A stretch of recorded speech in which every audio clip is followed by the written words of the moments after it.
With seasons in competitive games, you usually think of rank mode seasons splitting up ranking periods or times to get onto the leaderboard. However, in Paladins Season 1 has come with a lot of changes to the actual game, including a whole new game mode, but no real look at the competitive mode that currently exists. I think it's a shame, especially as a lot of players currently are boycotting or dodging the rank system completely, including some big streamers like Bird and Bugsy. Part of the problem is the fact that not enough people are playing competitive mode and being part of that self-fulfilling prophecy. But there are lots of problems and issues that put players off from wanting to take part in this mode at all. So today I'm going to go over why I think competitive is currently broken and how to fix it. So one of the biggest issues and turnoffs I feel we currently have with the competitive system is the existence of champion rankings. If you didn't know, currently you have both a rating for your profile and also a separate one for your champions. The champion ratings are only cosmetic and are how you unlock the Platinum, Diamond, and Master and Grandmaster borders. Sounds fantastic, except it has quite a few downsides. First up, you have players either picking a champion because they want to rank them up, or players avoiding playing a champion they are good at because they don't want to lose rating after seeing their team or their lineup. Both of these lead to players playing something that doesn't fit into the lineup or doesn't attempt to counter the enemy team, or playing something they are not comfortable with, which is A, frustrating as a team member, but B, just doesn't foster good feelings when players may feel the game is lost at the drafting stage.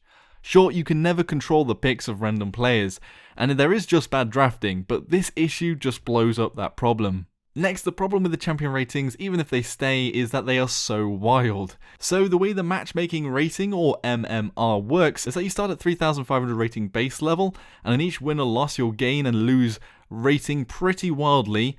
And I'm going to come back to this and touch on the MMR later in the video as a big issue. Basically, the MMR losses and gains are huge to begin with and normalize out the more you play. But the thing is, because the champions aren't played as much as your normal rating, it often never gets to the point where the gains and the losses are more stable, and a few losses will be enough to completely break a player grinding the borders' will to play the rank system if it ever happens to them. And you'll see it a lot on Reddit and the forums and in my comments saying, fuck the rating system, I like my MMR has just gone down by 400 and I'd only lost 2 games or something like that. But that's sort of the reaction at the moment and why it doesn't really work for just the champions. Another current bug or issue is that players with a high rating on their profile, you can even get above the 4,000 rating on their first game, which would take you to Diamond, and there's currently a bug where if you relog, you get that Diamond border from the very first match. Which basically means that the borders don't actually reflect anything about the champion and your skill. The main thing it reflects is the luck. And if you actually look at my champions,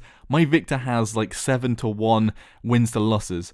And I've got the Masters border rating for that Victor, and it actually means nothing. I'm not actually very good at Victor. I was just really lucky with the matchmaking I got. And because my profile at that point was in the high 4,000s, it meant that I was able to get some high MMR straight away.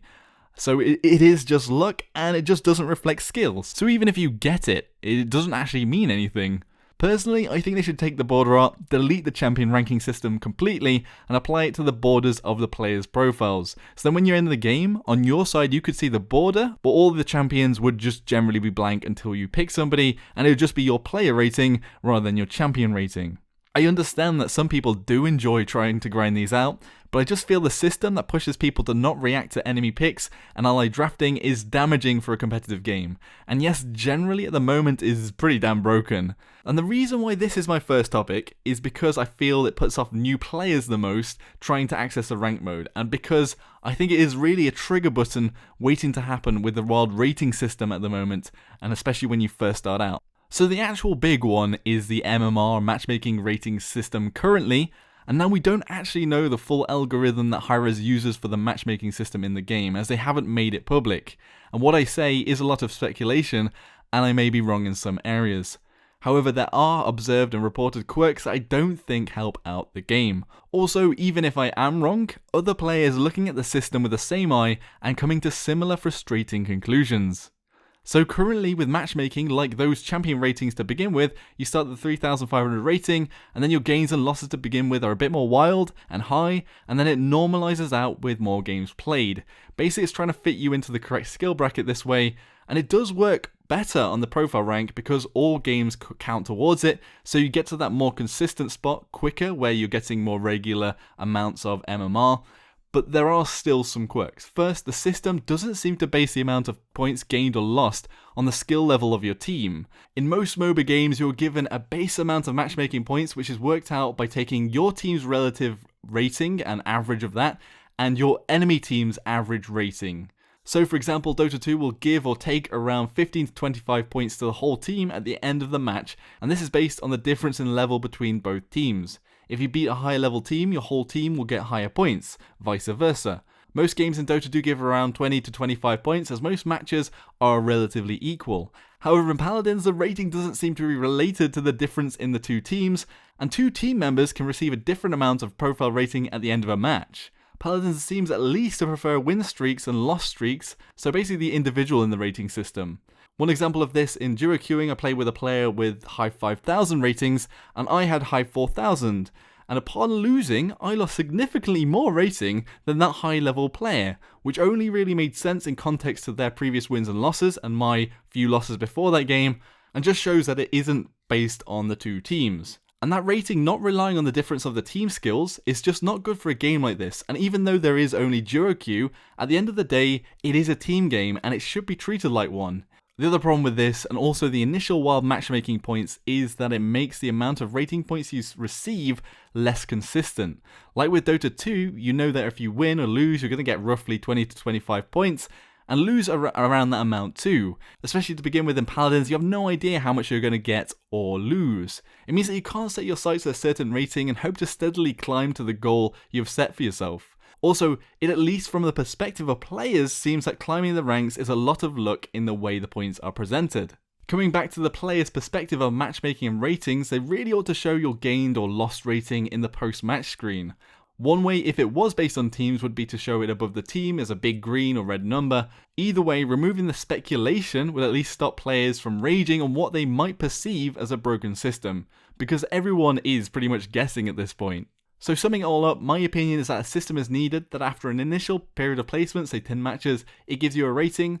Then when you're a match made past that point, the amount of MMR you win or lose is based on a team's average MMR versus the enemy's average rating.